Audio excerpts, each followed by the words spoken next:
Hello everyone, I'm Danielle Hunt. I'm the Chief Executive here at Pharmacist Support, and I'd like to welcome you to our latest Wellbeing Panel Chat. This panel chat is brought to you as part of our Trainee Act Now Wellbeing campaign. The campaign runs from Wednesday the 25th of May to Wednesday the 1st of June and is sponsored by our partners Boots and Well Pharmacy, and is also through our ongoing partnership with the PDA. So today we've gathered a panel of guests to share experiences, learnings, tools and tips. We've received a number of questions in advance from trainees that we'll discuss today. So without further ado, I'm really pleased to introduce our panel today. So first up, we've got Riven C. Marks. Riven is actually a key member of the charity. He's been with the charity services team for over 5 years and has assisted many pharmacist students and trainees experiencing challenging times that have impacted their well-being. Riven also delivers Pharmacist Support's proactive well-being work, including our well-being workshop. So he's got some great tips to share with us today. So welcome, Riven. Next up, we've got Micha Sachdev. Micha is a pharmacist manager and foundation pharmacist regional trainer for Well Pharmacy. Micha has been working for Well for 5 years and has been a pharmacist for 4 years. So welcome to you. Next up, we have Serena Clement, creator of SureenaSpeaks. Serena is currently an early years careers pharmacist training program director with King's College Hospital and Health Education England. And Serena has a background in community pharmacy. And finally, we've got Gina Patel. So Gina is a London-based healthcare academy trainer with Boots, involved in the training and development of trainee pharmacists and pharmacy support staff. Gina has worked for Boots as a pharmacist for over 25 years and has held a number of different leadership roles, which has allowed her to support and develop a number of people across the business. So welcome everyone to the panel today. To kick us off, I'm going to talk about kind of the assessment, because that's kind of a thing up and coming for everyone. And I think we can all relate to the anxiety felt by trainees in the lead up to the assessment. And then we got the release of the results. And then all of a sudden you transition into a fully registered and responsible pharmacist. So we understand that this can all feel quite overwhelming and quite daunting. Here at the charity, we do actually see a large spike in inquiries around this time from trainees, and we're often asked about the best way to manage this time, to manage that stress and really balance kind of revision. So do you have any tips or learning you can share around managing the stress around the assessment time? Yeah, managing stress, I guess that's hard as a responsible pharmacist as well. It's something that I still struggle with myself. It's not easy now with this hybrid learning in front of a screen all day. So I think that mindfulness, integrating exercise really help with stress and anxiety. Just basic things, just like getting enough sleep, not staying up all night, finishing at 7 o'clock. Then eating and then just getting straight to the book sort of thing. Make sure you spend an hour or so revising, but then make sure you get enough sleep, stay hydrated, eat properly, even just sometimes just relax, listen to music. I hadn't read a book for a long time and I did that for a while and it really helped. I think it's just finding time to do that and just integrating that into the day really. And I know like the RPS do lots of podcasts and things now, so they're always worth watching. I know when I was a pre-reg, Serena really helped me. I know it was only like 4 years ago, but I remember when I was shattered coming back from work, I couldn't stomach like having to sit down and look at a book or anything. So I used to just watch our YouTube videos. At least it made me feel like I was actually doing something instead of just wasting my day. So I think it's just getting that balance of exercise, mindfulness, and revision, I think, to help ease that stress. That's great. And Serena, it seems sensible to come to you next. Stress isn't always a bad thing. And actually, there's a term that I recently learned called eustress, so EUSTRESS. With eustress, it's actually a positive form of stress because it provides motivation, it provides a positive challenge. But of course, when stress comes in the form of distress, where it's being perceived as a negative threat and it's having those feelings of anxiety, that's really when in ourselves we need to be able to establish what type of stress it is that we're feeling and then deal with that accordingly. I like to go on walks, for example, as a way of just clearing my mind, And again, I think when we talk about meditation and mindfulness, that comes in different forms for other people. So for me, actually, just sitting on the sofa and watching an episode of The Kardashians is my way of just relaxing, because it's taking me away from what I was focused on and thinking about beforehand. And actually then when I come back to a situation which was maybe causing me stress, actually being able to enter that zone again with a different mindset and with different perspective and clarity can actually help alleviate some of those symptoms of stress. By no means is it, a foolproof way of alleviating all the symptoms of stress, but actually if we can have those little steps in place, if we know ourselves what are our trigger symptoms for stress, and equally what are the tips and things which help us to relax from the stress, I think but knowing both those things is equally important, and managing stress in a way in which is of benefits to you, which may look different from one person to another. And I think it's a really good point on some stress being positive, and we do cover this in our stress workshop, and you can access that online through our wellbeing platform. And like you said, Serena, you can start to identify when stress is becoming unmanageable, and it's recognizing when it's unhealthy. So really good point. Gina, can I come to you next to get your tips? Sometimes when you're talking to your peers and you're sort of listening to what they're doing and how they're revising, that in itself may cause a little bit of pressure, but you've got to do what's right for you. And if you're feeling tired, then you're not going to be in the right frame of mind to be able to work or to study. And so therefore, don't feel guilty if you can't do any work that evening. But if you've got a good, robust plan, that's something that's going to help, and that will also support with the stress side of things as well. But take that time out, don't feel guilty, and do something that you're going to enjoy to allow you to feel refreshed to then approach the challenges that you have ahead of you. It's a really great point. And Riven, I just come into you if there's anything that we tell the people that call us up, any kind of resources we point them to. I think a lot of it, and a lot of what we talk about in our workshops as well, is the self-talk that people have in these situations. I think when we're stressed, we can tend to start speaking to ourselves negatively sometimes. And, just remember that it's, as you're coming up to the exam, if you've passed that week 39 and you've gone up to the point where you can sit the assessment, that's 4 years of MPharm, that's 3/4 of the way through your training. That's time for some, positive reflection and celebration, really. I think, you've done fantastically well. And obviously everything on paper, the GPHC, the people that have been teaching you, your supervisors are saying, you've got to the point where, we feel you're ready to take an attempt at this assessment. So I think sometimes focusing on that, positive thing can help you. But again, not to the point where it's putting too much pressure on you. Yes, you've been given the opportunity. Yes, everyone said that we feel that you are able to take this, but it's if you feel ready. Brilliant. Thanks, Riven. So as I mentioned earlier, before our chat, we did gather some questions and trainees that we'd like to discuss with you all. So one trainee has asked us, do you have any guidance or any practical tips you would suggest focusing on in these final few weeks? How can you break it down and prioritise some of the key revision? So I'll come to you first, Gina, if that's okay. So I think for me, the key thing is having a plan, and starting off with the registration assessment framework is probably a really good tool to use to understand what it is that you have good knowledge in, and where are the areas that you need to work on. And if you can then start incorporating that in the plan, then that would be really good.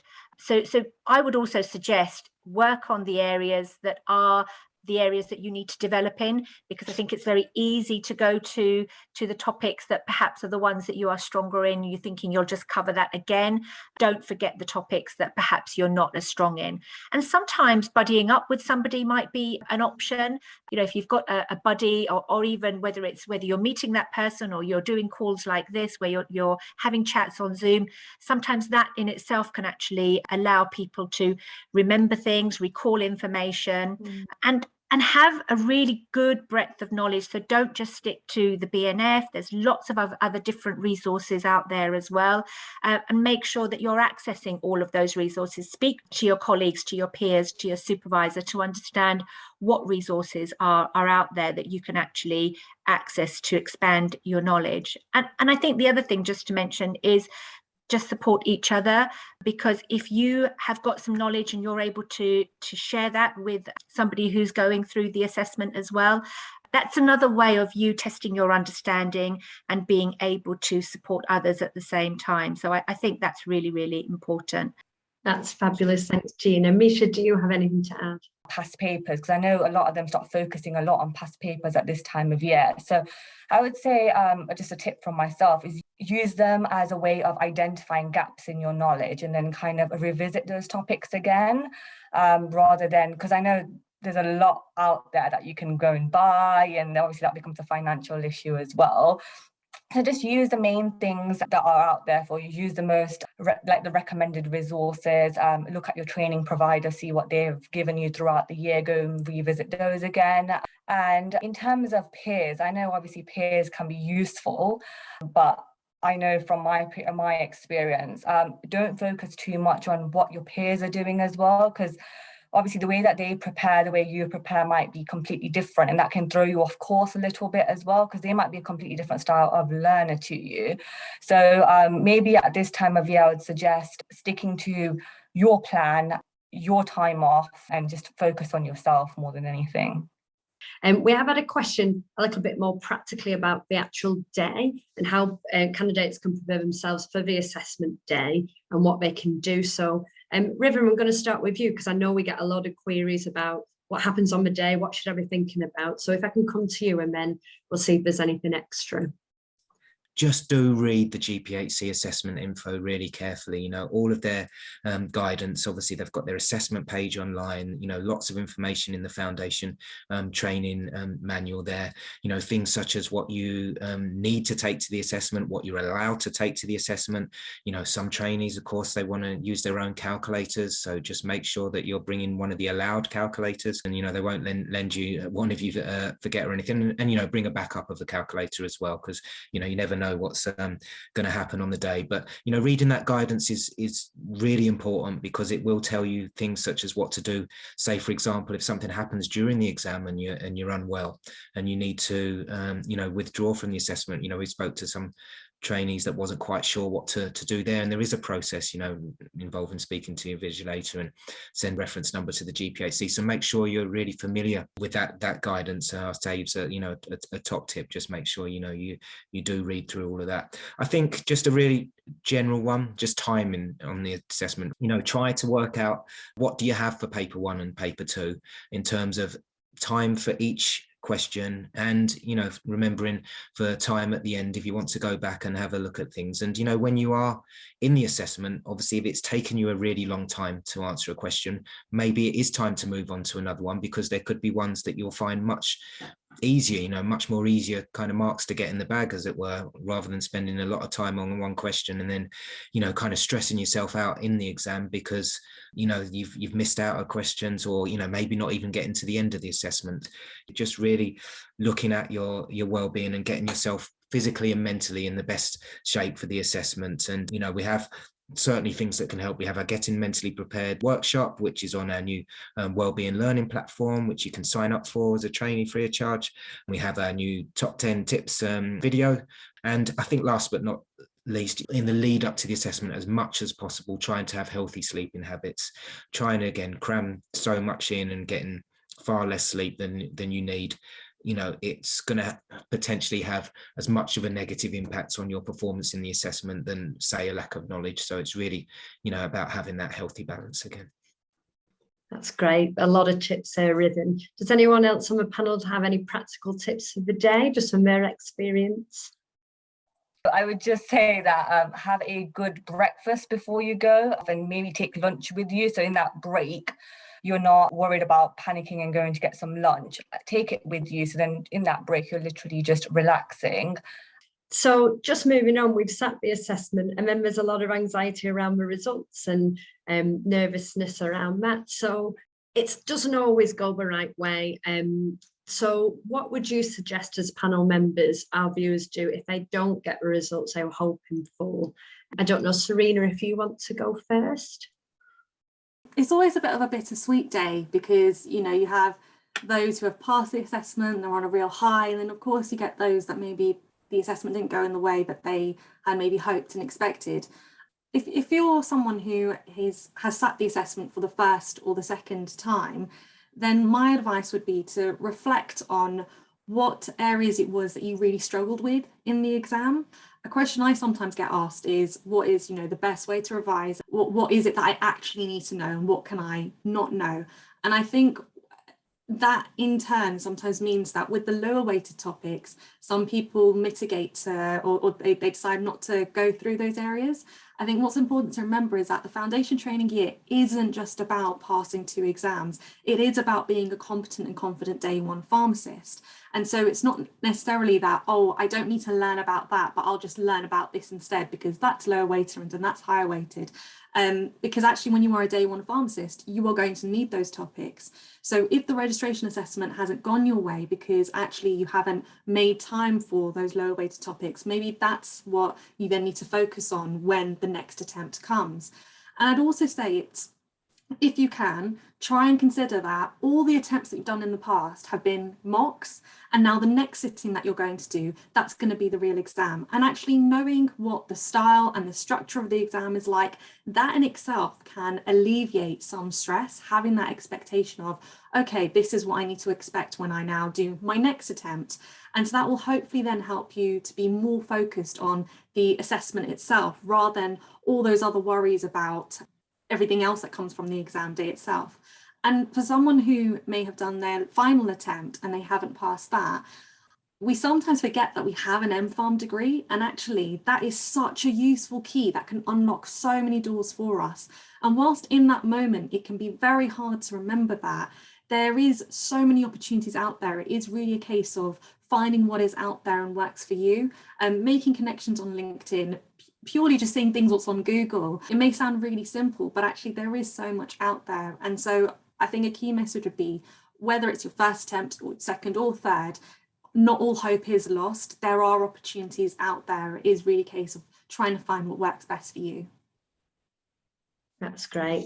And Gina, I'm guessing you've worked with a lot of trainees over time. Some of those will have failed the exam. So have you got any top tips? Yeah, certainly. I mean, I think reflection is key. But at the time that becomes quite difficult, because the first feeling that you have is sort of you feel just disheartened at that time, and you're thinking, why did this happen, and why did this happen to me? I think that is the opportunity for you as a trainee to be reaching out to, whether it's friends, family, your supervisor, just to get that emotional support. And then it's really considering, so what needs to happen next? How can I move on? Because once you're in that positive mindset, that's really then going to help you to move forward and perhaps then sit the next exam if that's going to be right for you. So do reach out for that support. I think the other thing as well is, when you're reflecting, think about the areas that were strong areas for you, and the areas that perhaps you didn't spend as much time, just as Serena had mentioned. I think, I've certainly had trainees in the past who throughout the year have been brilliant with calculations, and then they took the foot off the pedal as it came towards the exam, because they felt they just needed to focus more on the clinical side of things. But the reality is that if you have to continue doing calculations, ensure that you're managing your time appropriately as well, so that then continues through in the exam itself. So make sure that you're really balancing the 2 papers, and that you're working accordingly. Practice papers, as we've said, will help with that, but it is very much a guide. So don't rely on the practice papers. And if you're just doing practice papers and you're cramming, that's something that perhaps isn't the right step to take, because it may not help you then when it comes to the actual registration assessment itself. That's great. Thanks, Gina. And Micha, have you got anything to add? The main thing, just don't let it set you back. Use the experience as a learning opportunity. Reflect on your preparation, like that's been mentioned, what might have affected your performance during the exam. It might have even been a personal issue rather than be a learning issue. So just think about what was happening at that sort of time in your life, and then think about booking in for your next exam. It may not necessarily be the next one available. Maybe just think about what was going on. And then just mentioning about styles of revising. So make sure you are aware of how you best learn. I know at Well, we spend our first few training days on figuring out how trainees best learn, and then just to adapt future revision so that you get the most out of it, really. And I know for us, results day is one of our busiest days of the year, and we do get quite a lot of upset people calling us. And Riven, you've dealt with lots of trainees. In terms of a trainee who's feeling really anxious and upset about results, what would you say to that person? Yeah, as you say, yeah, always the busiest days of our year, really. And yeah, I mean, entirely understandable. You know, obviously it's a big build up to, you know, that one particular event, that one particular results day. And, you know, feelings of anger and disappointment, I mean, they're really common with trainees, and that's absolutely fine and natural. And I think taking a little bit of time out just to relax with friends and family, you know, you don't have to think you've got to fix this now. You know, I think you absolutely deserve to take a little bit of a break before planning your next steps. But I think, you know, one of the first really simple things that you can kind of do is just how you know, that self-talk again, how you talk to yourself, you know, about failing the assessment. You know, you don't need to keep calling it, I failed the assessment. You didn't pass the assessment, and not passing the assessment is absolutely fine. You know, that's useful information for you, as you know, lots of the panel have spoke about there. You know, that's an opportunity to go back and look at the areas where, you know, you may have fell short a little bit. So, you know, and I think, you know, starting to sort of reframe your thoughts around that can be really helpful. And even if it's your third time, it is by no means the end of the world, the end of your career path or anything like that. You know, the MPharm is a highly regarded degree. You know, science is the future, and there are many careers available to you where you can use your skills, knowledge, experience from the MPharm and the training year even. And we actually have a web page for MPharm graduates that's for people that either, you know, haven't passed the assessment or for whatever reason decided they might not want to be a pharmacist but want to use, you know, the knowledge and skills that they've gained. So, you know, definitely don't be too disheartened, whatever attempt at the assessment it is. And finally, just something practical, really. You know, you found out about some illness or something else that might have been going on for you during the assessment that you didn't know about, or you feel the GPHC didn't follow a procedure correctly, then there is the option to appeal. So it's only those two specific reasons the GPHC will consider an appeal. But, you know, if you feel that that is the case for you, you know, make sure you look at their information. Again, you know, when you do get your results, make sure you do check out the GPHC information and what they send you with your results, and that will talk about the options for you, including appealing. That's great. Thanks, Ribbon. And I suppose we get calls from people who have passed the assessment as well, because it suddenly dawns on some trainees that all of a sudden you're going to be responsible for patients' health more or less overnight, and members' anxiety that's built there. So it'd be really interesting to hear from our panel members about how that felt for you, and if you've got any tips about how to deal with that. So Micha, I'm going to come to you first, if that's okay. Once I passed the registration assessment, I was quite excited. I made sure I got on the register for the 1st of August. But I did take a month off to kind of relax and unwind and to kind of mentally prepare myself for what has just happened and what's to come, really. So I think that really helped. Use the time when you first qualify with Well to kind of just get used to being a pharmacist. I mean, I think that was the best piece of advice for me, because I didn't need to focus on any of the new procedures, PMRs, anything like that. The main focus for me was just being the responsible pharmacist. The way that Well had kind of set things up for me as a new pharmacist was that I had like 3 buddy days. So I got to work alongside other pharmacists where I could ask questions and kind of just work at my own pace.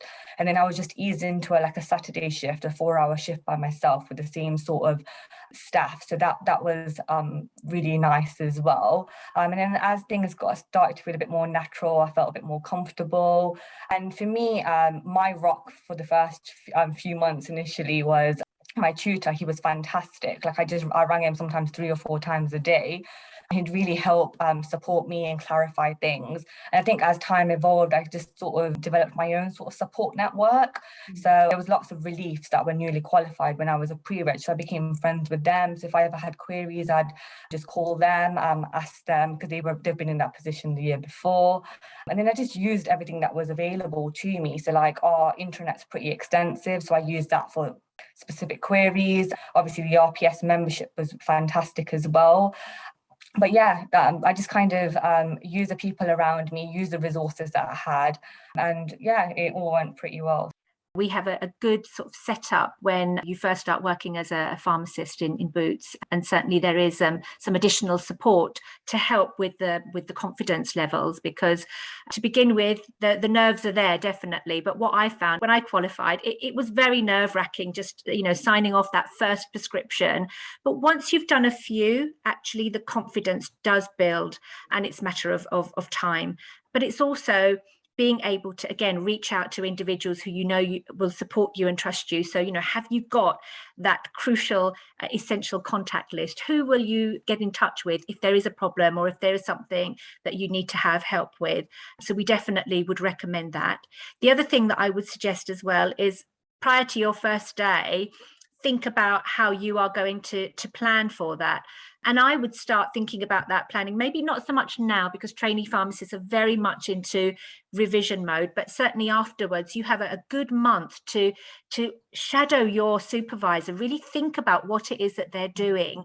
What is the role of the responsible pharmacist, so that when you are there on your first day, you know exactly what you need to do, what the signing in looks like, what you need to display, what the regulations are, and continue to have those conversations with your supervisor. Another top tip would be, if you've not already had practice, is really be confident in accuracy checking and clinically checking, and ensuring that your supervisor is doing some firewall checks as well, so that again you have that confidence to be able to manage anything on your first day. And think about all the resources that are out there, and be ready with having completed all of those CPPE packages. We talk about it throughout the year, but don't leave it till the last minute. And it's simple things like summary care records, repeat dispensing, NMS, because these are all now essential services that we need to be supporting in store. Great. And Serena, anything to add? I remember when I first was a day one pharmacist and I saw my name as the responsible pharmacist, and it was that moment of pride, but also that moment of sheer panic that, okay, it now falls onto me. And I think that's a very real feeling for a lot of people. So try and get out of that mindset of being a trainee pharmacist and get into the mindset of a qualified pharmacist, regardless to the point of knowing what your outcome is of the registration assessment. Try and get into that mindset, because you'll be able to do it under the supervision of your supervisor and in a safe space. And all those practical elements, such as how do you print off an RP notice, or as Gina was saying, all those different legalities, which may not have been things that really thought about beforehand. Checking fridge temperatures as an example, all those little things, trying to learn that prior to being a day one pharmacist, having those key contacts of who can you call up in case there is a query or something that you're not familiar with, which happens and is a very, very normal thing to happen. And I think it's happened to the majority of us when it's our first few days. And so I think just acknowledging that, and the tips that the panel has provided, I do really think take them on, because they are really, really useful guidance and advice. And it's a really good point, because there is a lot of support available for newly qualified pharmacists, and I think the panel touched on BRPS, CPPE, and there's lots of other things. So if it is that anxiety, there's lots of things that the charity can direct you to. We do have our Listening Friends service for, if you want to talk independently to someone just about how it's going and you're feeling anxious, you could do that. If you do sign up to our newsletter, you'll get links to some of these things, but I think it is reassuring to hear from all the panel. There's lots available, and about peer support is there. I'm just going to finish on one last question that we did receive. And again, it's about the workplace. And we received a question about managing workplace conflict and bullying. So I'm just wondering if any of the panel have any guidance or advice here on how you might be able to help if you're in that situation. Serena, can we start with you? So I guess it depends on what the situation is, and if it's appropriate, then do speak to your supervisor in the first instance, or your employer. Do check what the HR policies are as well. If there is someone that you can approach within there, try and go to a trusted peer that you may have that's in the workplace, or a trusted colleague who can go to for those queries and to help support you as well. And And sometimes you might need sort of outside of that network to hear some impartial advice and guidance as well. So do try and obtain that too. Gina? It's just understanding the policies in your workplace and understanding what those procedures are. And I think it becomes quite tricky if actually the issue is with your supervisor or with your line manager, in which case you do need to pick up with the HR team. So how would you get in touch with them? But the key thing is speaking out and being able to speak to somebody so that you can understand what those next steps are. And it's so important to get that emotional support. If you sort of hold things within, then the situation could potentially get worse. That's great. And I think we find some of our trainees and newly qualified pharmacists, it's that confidence, particularly around managing conflict, not as far as bullying, but how do you deal with conflict? And Riven, I know that you share some tips on this. So could you just give us an idea of what you might say to someone who had that issue? It's not always going to be, say perhaps severe as bullying, but, we do speak to lots of trainees that just might be having, communication difficulties, just general sort of relationship difficulties with colleagues, really. And we would say, in the first instance, always do refer back to the GPHC Foundation training manual. I mean, section 4.8 there does talk about managing problems within your training, but some of it may be just around some of those, I guess, kind of softer skills in building positive workplace relationships, whether it's around, assertiveness and, ensuring that you can communicate effectively in that way. And we have, specific workshops on that, again, on our wellbeing learning platform. We also have 2 specific resources that are actually just about building positive workplace relationships. We have a webpage that's on that, and also a trainee bite-sized video which specifically targeted at trainees that is talking about the things that are important in the workplace, such as mutual respect, open communication, empathy, trust, interpersonal skills, building rapport, all those kinds of things. That's really important for you to kind of build on those skills with every member of the team, really. You might not be working with people that you would choose to spend time with, in your personal life, but I think hopefully we can all agree good working relationships are absolutely vital for the success of any pharmacy. Don't ever think that there's not a way through. There always is, and sometimes just by reaching out and seeking support through your organization or outside of that, you'll be surprised at the positive steps you can take relatively quickly with these things. Wow. Well, we've covered quite a lot there, and I think it's been a really fascinating conversation, and hopefully you as trainees can see that there's a wealth of experience and knowledge out there. So please don't struggle alone or worry. There is guidance and there is support, and hopefully our panel members have reassured you that there is a really great network and there is support there. We really do want to wish you all the best in your assessment, and do want to really emphasise that if you don't get the results you're hoping for, there are options, and we've talked about some of them today. You'd be really surprised to hear about people in very senior positions in pharmacy now who didn't pass the assessment first time, and they're quite open about that, and they took learnings from that, and they did some of the things our panel members talked about today, and they're very successful pharmacists. So all is not lost if you don't pass. Keep positive.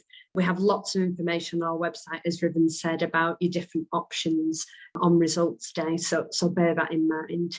That is all we've got time for today, but I would really like to thank our guests for giving up their time and sharing those experiences and learnings have been really invaluable, and I think we've covered an awful lot, so thank you.